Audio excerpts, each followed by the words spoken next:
नमस्कार दोस्तों, मैं अमरनाथ कुमार। क्या देश में पढ़े लिखे ईमानदार लोगों की अकाल पड़ गई है? देश में कोई भी नौजवान पढ़ा लिखा नहीं है, ईमानदार नहीं है जो देश चला सके। इस देश में कानून है, 60 साल के बाद रिटायर कर देते हैं, किसी को 62 साल में रिटायर कर देते हैं, किसी को 65 साल में रिटायर कर देते हैं। और कारण नहीं दिया जाता है कि भाई बहुत नौकरी कर लिया, अब थक गया है, इसको सोचने समझने की शक्ति खत्म हो गई है, इसलिए इसको रिटायर कर देते हैं। लेकिन राजनीति में रिटायर होने के बाद लोग आ रहे हैं, तो क्या समझा जाए?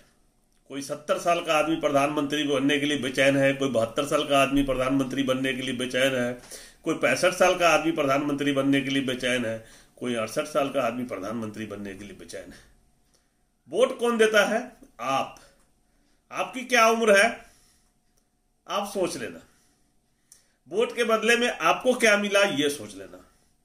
क्या इन नेताओं का मानसिक परीक्षण नहीं होना चाहिए?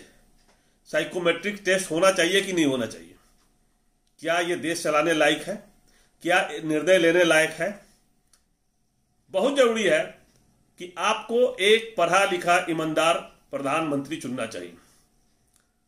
पढ़ा लिखा और ईमानदार।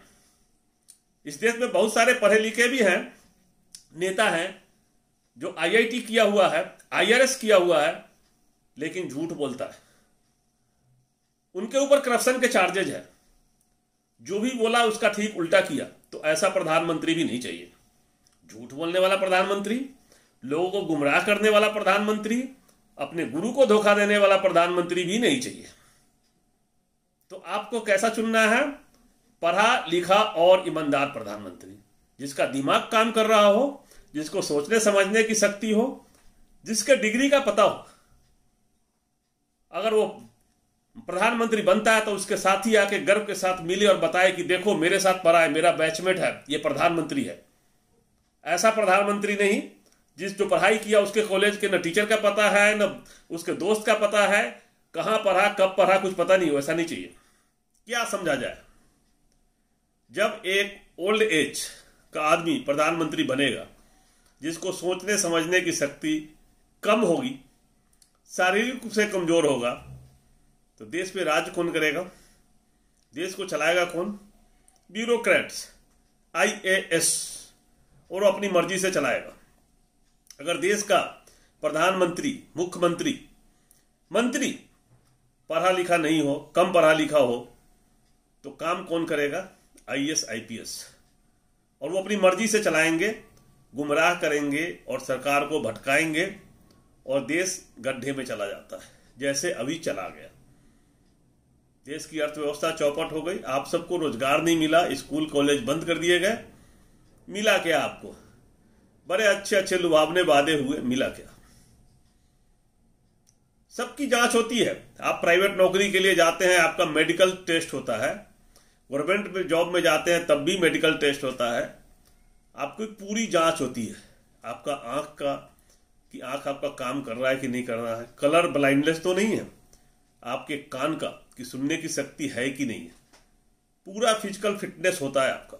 पुलिस में जाते हैं तब भी, सेना में जाते हैं तब भी, और साइकोमेट्री टेस्ट भी होता है। आजकल ये भी हो गया है, बड़े बड़े संस्थान में उसकी मानसिकता भी चेक की जाती है, मानसिक परीक्षण किया जाता है कि उसका दिमाग ठीक से काम कर रहा है कि नहीं कर रहा है।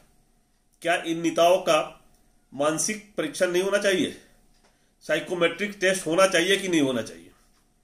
क्या ये देश चलाने लायक है? क्या निर्णय लेने लायक है? क्या ये देश चलाना कोई मामूली बात तो है नहीं, किसी एक के घर का मामला तो है नहीं। ये पूरा भारत, 140 करोड़ की आबादी, और बड़े फैसले लेने हैं, और लाखों करोड़ों अरबों रुपए का फैसला लेना है। आपके भविष्य का फैसला लेना है, देश के भविष्य का फैसला लेना है। क्या वो मानसिक रूप से मजबूत होना चाहिए, नहीं होना चाहिए? ये सोचिए।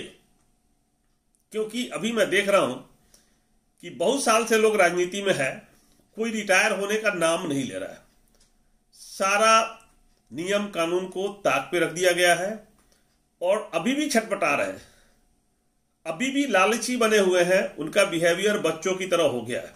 एज के साथ साथ ये ह्यूमन साइकोलॉजी है कि जैसे जैसे लोगों का एज बढ़ता है वो फिर से बच्चा बनने लगते हैं, उनकी हट धर्मिता बढ़ जाती है, वो हट करने लगते हैं, वो जिद्दी हो जाते हैं। तो बच्चों की तरह जिद्दी करने लगे, मुझे भी प्रधानमंत्री बनना है। प्रधानमंत्री हलवा है क्या कि प्रधानमंत्री बनना है, हलवा ला के दे दो, खिला दो इसको। बच्चा जिद कर रहा है मुझे जलेबी खाना है। तो इस तरह की हालत है इस देश में। जो उच्च पदों पर बैठे हुए लोग हैं, कहीं का मुख्यमंत्री हो, प्रदेशों के मुख्यमंत्री की बात करता हूं, मुख्यमंत्री के साथ साथ मंत्रियों की बात करता हूं, और बड़े बड़े रिटायर्ड ऑफिसर जो केंद्र में और राज्यों में एक्सटेंशन पे चल रहे हैं उनकी बात कर रहा हूं। रिटायर होने के बाद उनमें से कई आईएएस ऑफिसर मंत्री बने हुए हैं, कई आईएएस ऑफिसर गवर्नर बना दिए गए हैं, कई आईएएस ऑफिसर को डिप्लोमेट बना के रख दिया गया है।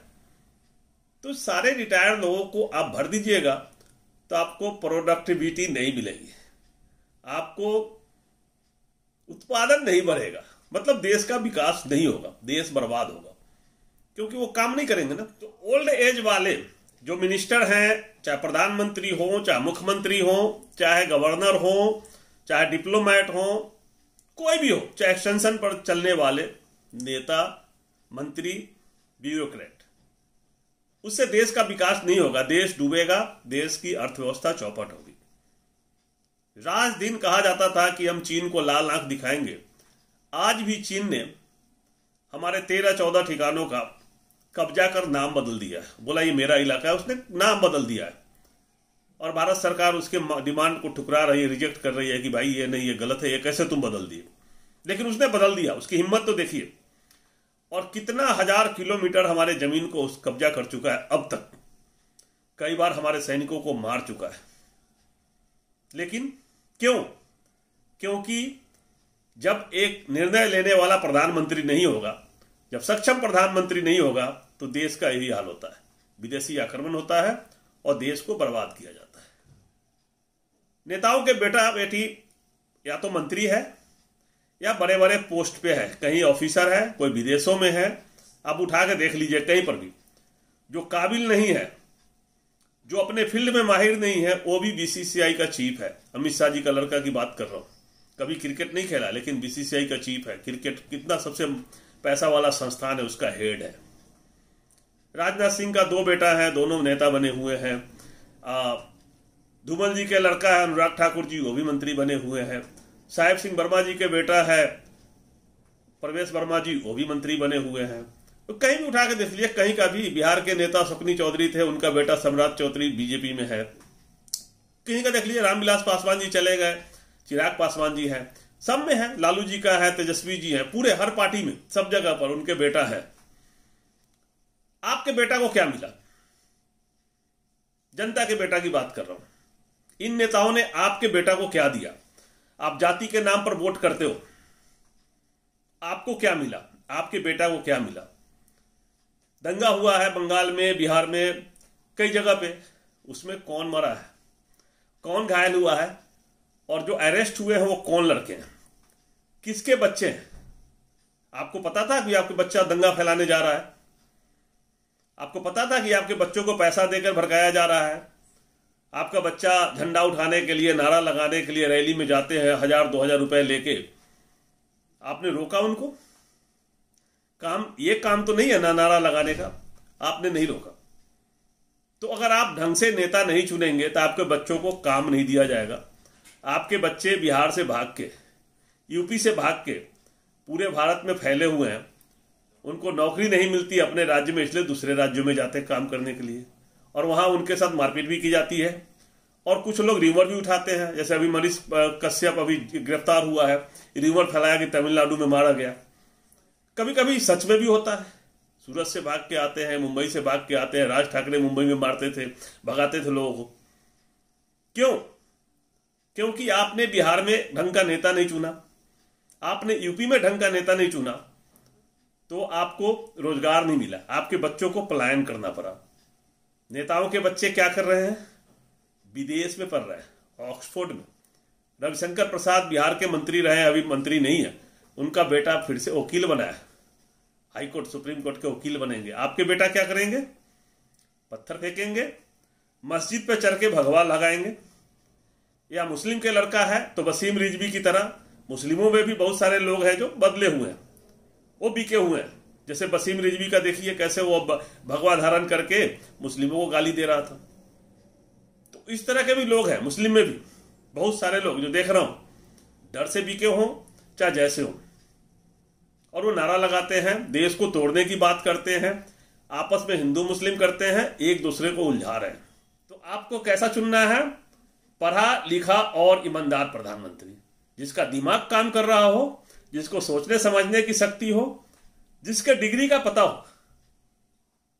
अगर वो प्रधानमंत्री बनता है तो उसके साथी आके गर्व के साथ मिले और बताए कि देखो मेरे साथ पढ़ा है, मेरा बैचमेट है, ये प्रधानमंत्री है। ऐसा प्रधानमंत्री नहीं जिस जो पढ़ाई किया उसके कॉलेज के न टीचर का पता है, न उसके दोस्त का पता है, कहां पढ़ा कब पढ़ा कुछ पता नहीं हो। ऐसा नहीं चाहिए। बहुत सोच समझ के काम करना है। देश बचाना जरूरी है। देश टूटने के कगार पे है। देश को गुमराह किया जा रहा है, बर्बाद किया जा रहा है। वीडियो शेयर करें, चैनल सब्सक्राइब करें, बेल आइकन प्रेस करके रखें जिससे आने वाले वीडियो का अपडेट मिलता रहे। जय हिंद, जय भारत।